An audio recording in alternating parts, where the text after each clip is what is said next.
அனைவருக்கும் அன்பு வணக்கம். குபேந்திரா டிவி வழங்கும் சனி பயிற்சி பலன். மீன ராசிக்கு வரக்கூடிய சனி பயிற்சி எப்படி இருக்கிறது என்பதை இந்த காணொளியில் காண்போம். 2025 வருடம், இந்த வருடம் குரோதி வருடம். பங்குனி மாதம் 15ஆம் தேதி, மார்ச் மாதம் 29ஆம் தேதி சனிக்கிழமை நாள் சனி பயிற்சி வருது. கும்ப ராசியிலிருந்து மீன ராசிக்கு சனி பயிற்சி செல்கிறார்.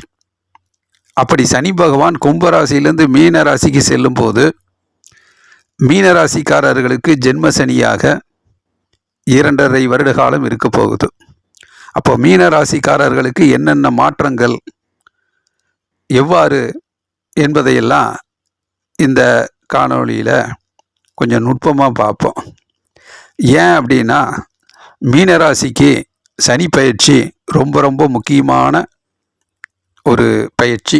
சனி பயிற்சி, அஷ்டம சனி, அதே மாதிரி ஜென்ம சனி, இந்த 2 விஷயமும் சனி பயிற்சியில் கொஞ்சம் கூர்ந்து கவனிக்கப்பட வேண்டிய முக்கியமான ஒரு விஷயம்.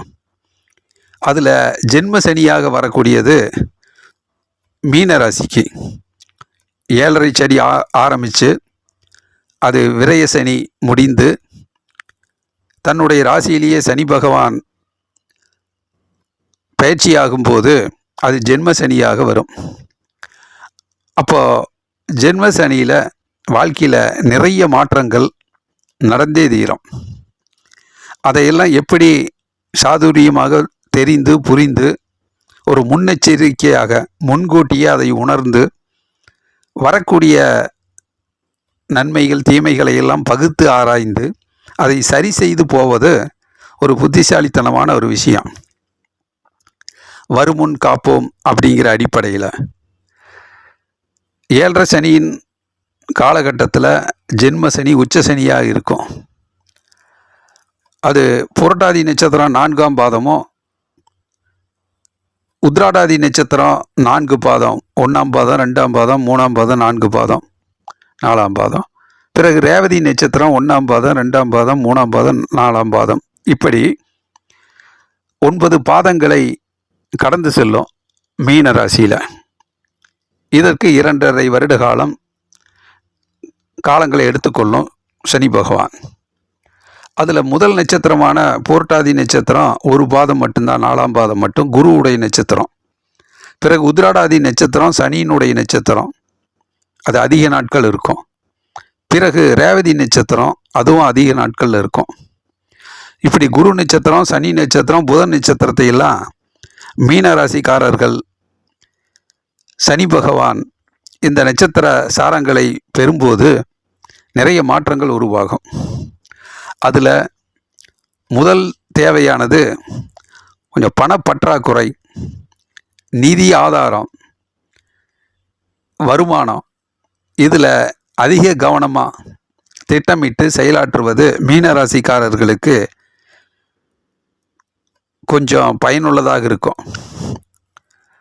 தொழிலில் வருமானத்தை எப்படி ஈட்டுவது, அலுவலக பணியில் வரக்கூடிய ஊதிய உயர்வு, உழைப்புக்கேற்ற ஊதியம், இதெல்லாம் மிக சரியாக வாழ்வியலுக்கு பயன்படக்கூடிய அளவுக்கு வருதா, அது எப்படி சிக்கல் இல்லாமல் நெருக்கடி வராமல் அதை சமாளித்து போவது என்கின்ற ஒரு விழிப்புணர்வு வேணும். குழந்தை நலனில் அக்கறை செலுத்தக்கூடியவர்களாக இருப்பாங்க. குழந்தை பாக்கியம் இல்லாதவர்களுக்கு குழந்தை பாக்கியத்தின் மேலே மகப்பேறு காலம், அது போன்ற திருமணம் ஆனவர்கள் குழந்தையை பெறுவதற்குரிய காலகட்டத்தில் மருத்துவருடைய உதவியை, ஆலோசனையை கேட்டு அதன்படி நடந்து குழந்தை பாக்கியத்தை உருவாக்குவதற்கும் அதிக கவனம் செலுத்தக்கூடிய காலகட்டமாக இருக்கும். கொஞ்சம் புத்திசாலித்தனமாக செயல்பட்டால் வரக்கூடிய பிரச்சனைகளை எல்லாம் சமாளித்து அதை வெற்றியாக மாற்றிவிட முடியும். அதற்கு கொஞ்சம் புத்திசாலித்தனம் தேவை, கொஞ்சம் முன்னெச்சரிக்கை வேணும். எதையும் கண்மூடித்தனமாக வேகமாக செல்லாமல் விவேகமாக அனுபவ ரீதியாக உணர்ந்து சின்ன பிரச்சனையாக இருந்தாலும் சரி, பெரிய பிரச்சனையாக இருந்தாலும் சரி, கொஞ்சம் அலட்சியம் கருதாமல், ஒரு அலட்சியமாக இல்லாமல், எதையும் முன்னெச்சரிக்கையோடு தொழில் ரீதியாகவும் படிப்பு ரீதியாகவும் அலுவலக பணியாக இருந்தாலும் சரி, இதையெல்லாம் குடும்ப பொறுப்பாக இருந்தாலும் சரி, நம்மளுடைய பங்களிப்பு என்ன என்பதை முன்கூட்டியே திட்டமிட்டு தெரிந்து வடிவமைத்து ஒரு படிக்கட்டு முறையில் சரி செய்து போவதும் வரக்கூடிய சிக்கல்கள் பிரச்சனைகளை மிக சரியாக வெற்றியை நோக்கி நகர்த்தி விட முடியும். ஆகவே இந்த ஜென்மசனி காலகட்டத்தில் கொஞ்சம் உஷார் நிலையில் மீனராசிக்காரர்கள் இருப்பது நல்லது தான். பண விஷயத்திலும் சரி, அலுவலக பணிகளும் சரி, முன்னேற்றத்திலையும் சரி, கொஞ்சம் கண்ணும் கருத்துமாக ஒரு எக்ஸாமுக்கு தேர்வுக்கு தங்களை எப்படி தயார் செய்து கொள்கிறோமோ அதை போல வரக்கூடிய வாழ்வியலை நன்கு புரிந்து உணர்ந்து தெரிந்து பயணிப்பது மிகச்சரியாக இருக்கும். இதில் சனி பகவான் 3, 7, 10 என்கின்ற அடிப்படையில் தன்னுடைய பார்வையை செலுத்துவார். அப்போ மீன ராசியிலிருந்து சனியினுடைய பார்வை 3ஆம் பார்வையாக ரிஷப ராசியை பார்க்கும், சுக்கிரனுடைய வீட்டை. அப்போ மீன ராசிக்காரர்களுக்கு அது 3ஆம் வீட்டை சனி பகவான் பார்க்கும்போது நல்லதொரு துணிச்சல் ஏற்படும். தைரியமாக எதையும் சந்திக்கக்கூடிய சமாளிக்கக்கூடிய ஆற்றல் இருக்கும். எண்ணங்கள், லட்சியங்கள், முயற்சிகள் இது போன்ற விஷயங்களில் அதிக கவனம் செலுத்தி கூர்ந்து கவனித்து அதை வெற்றியாக மாற்றக்கூடிய மனோ வலிமை கிடைக்கும். அப்படி முயற்சி செய்கிற போது கஷ்டப்படக்கூடிய சூழ்நிலை வந்தாலும் மனசுக்கு மகிழ்ச்சியாகத்தான் இருக்கும். சுமைகள் எல்லாம் சுவையாக தெரியும். அல்லும் பகலும் பாடுபட்டு தான் மனதில் நீண்ட நாள் எண்ணங்களை எல்லாம் வெற்றிகரமாக மாற்றுவதற்கு அதிக பங்களிப்பை கொடுத்து முயற்சிக்க கூடிய காலகட்டமாக இருக்கும். வாகனம் வாங்கிறது இது போன்ற விஷயங்கள் நடக்கும். வாகனத்தை புதுப்பித்து பயன்படுத்தக்கூடிய சூழ்நிலை அமையும். புதிய வாகனம் வாங்கிறது இது போன்ற விஷயங்கள், தொழில் ரீதியாக வாகனம் வாங்கக்கூடிய சூழ்நிலை அமையும். அப்படி தொழில் ரீதியாக தொழிலுக்காக வாங்கக்கூடிய வாகனத்தில் நிறைய பிரயாணங்கள் மேற்கொள்ள வேண்டியது இருக்கும். அதனால் தொழில் முன்னேற்றமும் அதில் இருக்குது. ஆகவே அலட்சியம் இல்லாமல், சோர்வு இல்லாமல் கடுமையாக உழைத்தால் இந்த காலகட்டத்தில் மிகப்பெரிய வெற்றிகளை தக்க வைத்து கொள்ள முடியும். புதிய வீடு வாங்கிறது, வீட்டை அழகுபடுத்துறது, வீட்டை புதுப்பிக்கிறது இது போன்ற விஷயங்கள்லையும் அதிக கவனம் செலுத்த வேண்டியது இருக்கும். மற்றபடி பூமி, இடம், நிலம் இதெல்லாம் நீண்ட நாள் ஆசையாக இருந்தாலும் சிரமப்பட்டாவது அந்த இலக்கை அடைய வேண்டும் என்கின்ற துடிப்போடு செயல்படக்கூடிய சூழ்நிலை அமையும். அதில் ஓரளவுக்கு வெற்றியும் கிடைக்கும். பிறகு சனி பகவானுடைய பார்வை 7ஆம் பார்வையாக 7ஆம் வீட்டை கன்னி ராசியை பார்க்குது, புதனுடைய வீடு. ஆகவே இந்த ஜென்மசனி காலகட்டத்தில் குடும்ப பாங்கான விஷயங்கள் அதிக கவனம் செலுத்த வேண்டியது இருக்கும். கணவன் மனைவி இவர்களுடைய புரிதல் அதிகம் தேவைப்படும். அவர்களுடைய எண்ணங்களுக்கு ஏற்ப ஒருவருக்கொருவர் புரிந்து திட்டம் வகுத்து செயல்படக்கூடிய சூழ்நிலை அமையும். கொஞ்சம் அறிவுபூர்வமாக யோசித்து ஒரு முடிவெடுத்து செயல்பட்டால் வெற்றிகளை தக்க வைத்து கொள்ள முடியும். அது வியாபாரமாக இருந்தாலும் சரி, அதில் அதிக கவனம் செலுத்த வேண்டியது இருக்கும். கணவன் மனைவி இருவருமே. அலுவலக பணியாக இருந்தாலும் சரி, அலுவலகத்தில் இருக்கக்கூடிய பிரச்சனைகள் அதை சரி செய்து எப்படி முன்னேறுவது என்பது போன்ற ஆலோசனைகள் கணவன் மனைவி இவர்களுக்குள்ளே இருக்கும். மற்றபடி வாழ்க்கை அறிவை பெருக்கிக் கொள்வது, தொழில் அறிவை இன்னும் அடுத்த கட்டத்தை நோக்கி தெரிந்து கொள்வது, வெளியுலக அனுபவத்திற்கு ஏற்ப தன் அறிவாற்றலை திறமையை வளர்த்து கொள்வது இது போன்ற விஷயங்கள் நடக்கும். கூட்டு தொழில், பார்ட்னர்ஷிப், தன்னோடு இணைந்து பணியாற்றக்கூடியவர்களை புரிந்து கொண்டு அவர்களுடைய விருப்பத்தை தெரிந்து உணர்ந்து அவர்களோடு பயணிக்கக்கூடிய கட்டாயம் வரும், நிர்பந்தம் வரும். அதில் சிறு சிறு கருத்து வேறுபாடுகள் வந்தாலும் அதை சமாளித்து அவர்களோடு பயணிக்கக்கூடிய காலகட்டம் இருக்கும். அதை அறிவுபூர்வமாக சிந்தித்து வெற்றியாக மாற்றக்கூடிய ஆற்றல் மீனராசிக்காரர்களுக்கு வந்துவிடும். பிறகு சனி பகவான் 10ஆம் பார்வையாக 10ஆம் இடத்தை பார்க்குறாரு. குருவுடைய வீடான தனுசு ராசியை பார்க்கும். அப்போ மீனராசி குருவுடைய வீடு.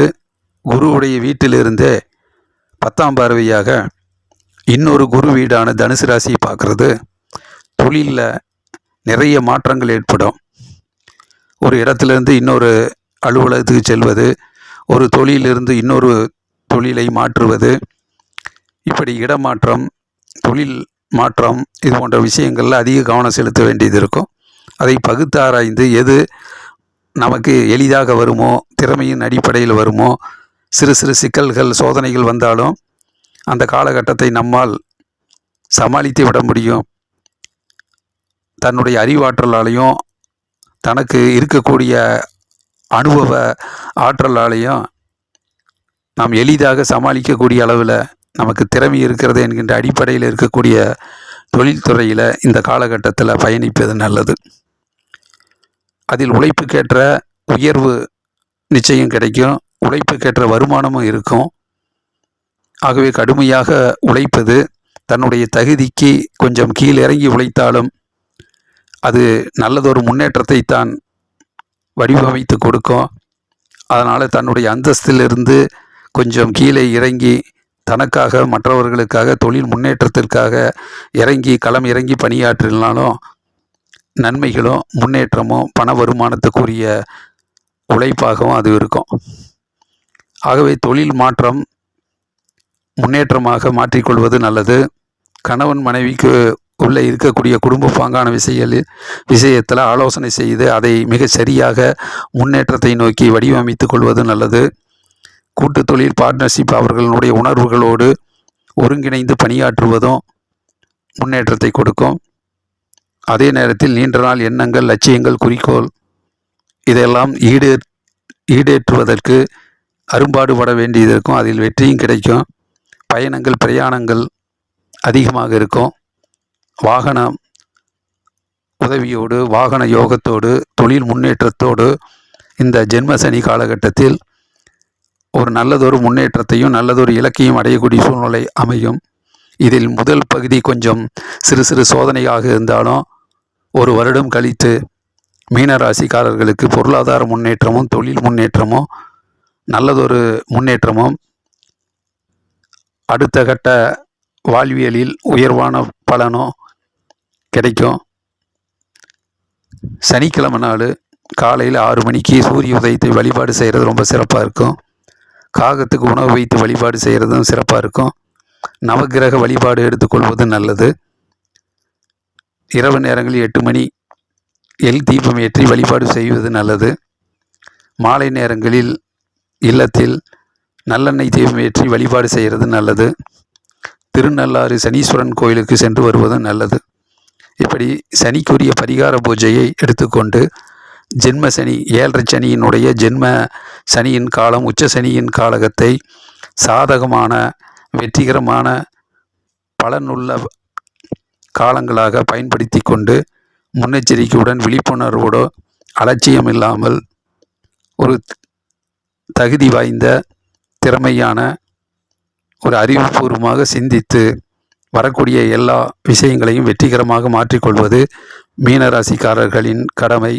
சனி பகவான் நல்லருள் தருவார். குபேந்திரா டிவியை தொடர்ந்து பாருங்கள். லைக் பண்ணுங்கள், ஷேர் பண்ணுங்கள், சப்ஸ்கிரைப் பண்ணுங்கள். வாழ்க வளமுடன். நன்றி, வணக்கம்.